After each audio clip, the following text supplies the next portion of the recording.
And we are live. My name is Joseph Kopser, and I'm joined today on another Catalyst Talk episode with Janice Omadeke of the Mentor Method. She's the CEO and founder of an amazing practice on mentorship in the workplace. Her biography is all down below. Janice, we're thrilled to have you here. Tell us what you're doing at the Mentor Method, and then we'll get into your biography a little bit after that. But first of all, what is it that you're working on? And oh, by the way, how are you doing? Hi, Joseph. I'm doing well. Thank you. I'm CEO and founder of the Mentor Method. And the Mentor Method is an enterprise SaaS platform that helps Fortune 1000 companies keep and develop their minority talent using the proven power of mentorship. So think about an online dating type of site where you put in what you want out of your future, where you're going, your goals and your dreams. We've taken that model and added a patent-pending algorithm that removes the bias in mentorship to create a cohesive, inclusive mentorship software. And so for people that don't understand what a platform is or what SaaS is, break that down a little bit for them so they can imagine what the experience might be like in their own company.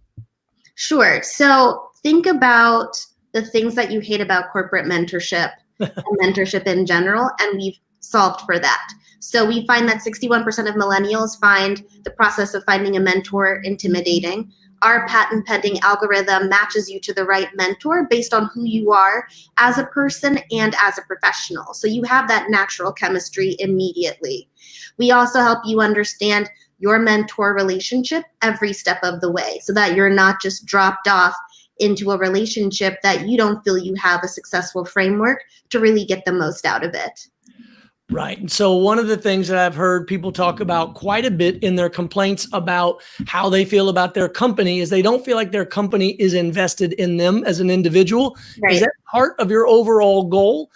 Tell us about that aspect of this investment you're making in people. 100%. I mean, that's core to the Mentor Method's offering, is making sure that both people who are seeking mentorship and people who are in a space to mentor are matched to the right person so they can spend less time fumbling through a lot of the early stage mentor blunders and focus on mutual development in a way that's inclusive so that you're not matched to somebody based on age, race, and demographics, but you're really matched to somebody who gets you. And going beneath that surface is the real value add and where we've seen a lot of change. Right. One of the things, and as I told you the first time we met when we were connected, I'm just fascinated with the conversation around mentorship, is that people think that, oh, well, let me just take a mentor program, sprinkle it all over my company, and suddenly I will have a magical outcome in which everyone is better, faster, stronger. But in reality, the key to your technology, what separates you from every other plan that failed, is this matching mechanism. It's finding, as you said with your words, the chemistry between two people. Without giving away any of your intellectual property, go a little deeper into that, because oftentimes that's what people get frustrated with. It's like, this person has nothing in common with me. Why would I listen to him or her to begin with? Exactly. I mean, I think you hit the nail on the head. If you'd like to join the Mentor Method team, on the sales side, happy to have you. That was pretty cohesive. What I'll say is companies and Fortune 1000 organizations specifically are coming to the Mentor Method because we're breathing new life into the mentee-mentor dynamic. We also have well over 40 years combined experience understanding this particular needs of underrepresented professionals as it relates to mentorship and professional development. And that's something that's oftentimes overlooked in these corporate mentorship programs, where it's almost like mentorship in a box where it's meant to suit all. But as we know, especially from what we're seeing in our current climate, solutions that are meant to fit all typically end up fitting only some. And so we're focusing on that segment of professionals that typically have the largest amount of turnover, as well as those that usually need more mentorship to make workplaces more equitable for underrepresented professionals.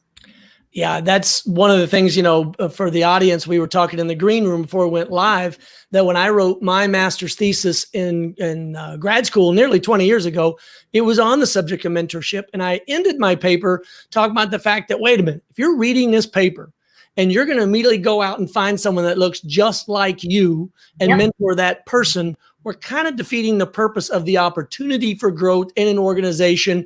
Because if we just make carbon copies of ourselves, unfortunately, to your point, we're not going to change the representation that we have in leadership, in boards, and access to what some people call power talk. You had a TED Talks that we'll link to in the bottom so people can watch it, about this idea of power talk and what you learned during these sessions.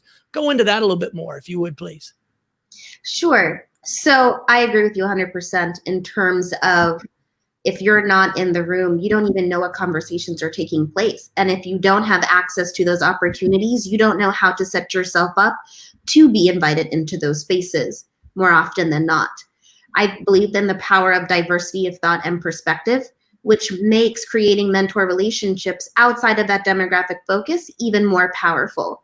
So let's say, Joseph, actually, let's use us.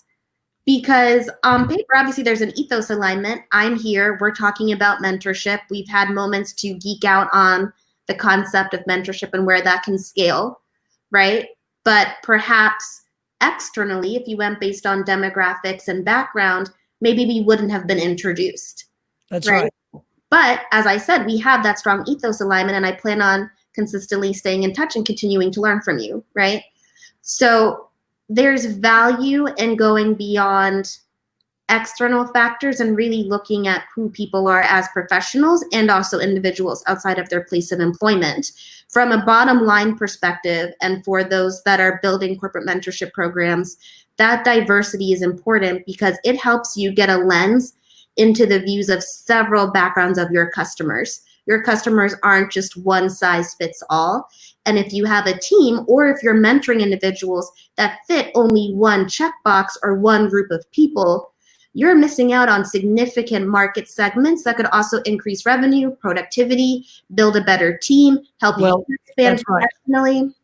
So I was just checking the time. Believe it or not, we're already 7 minutes into our 10 minutes. So let me take the last couple of minutes and hone in on the economics of this. Because, for instance, when I was in the Army for 20 years, I pulled my hair out. And as you can tell, I did a good job.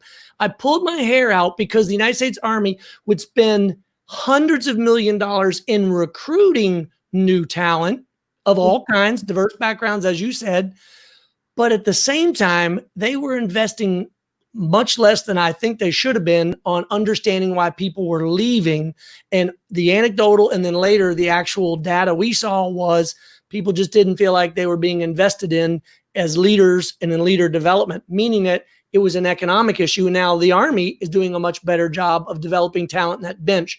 Speak to future employers or future customers of the mentor method about the opportunity to reduce HR and diversity, turnover costs as you try to build out the bench of talent within a company. Well, first, thank you for your service. Thank you. 2, to actually answer your question. So I'm blown away when organizations don't necessarily comprehend the importance of mentorship internally and what that can do for their teams. You already have top performers inside of your organization, and by utilizing more senior talent to mentor junior level or rising stars within your organization, you're transferring institutional knowledge that's necessary to adapt to the market.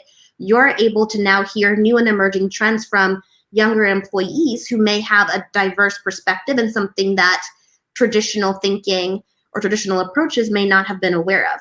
So by combining past, present, and future through mentorship, you're able to see exponential growth now, but also investing in your employees so that you have that transfer of knowledge and development, retention, and also that loyalty and savings for years to come. You're basically creating your future executives through mentorship and using your current employees to do that. It's great.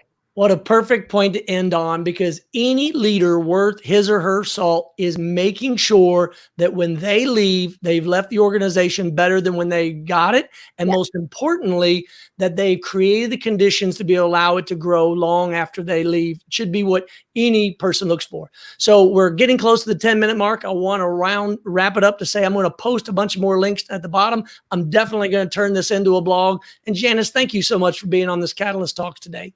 Thank you for having me. Thank you. Take care.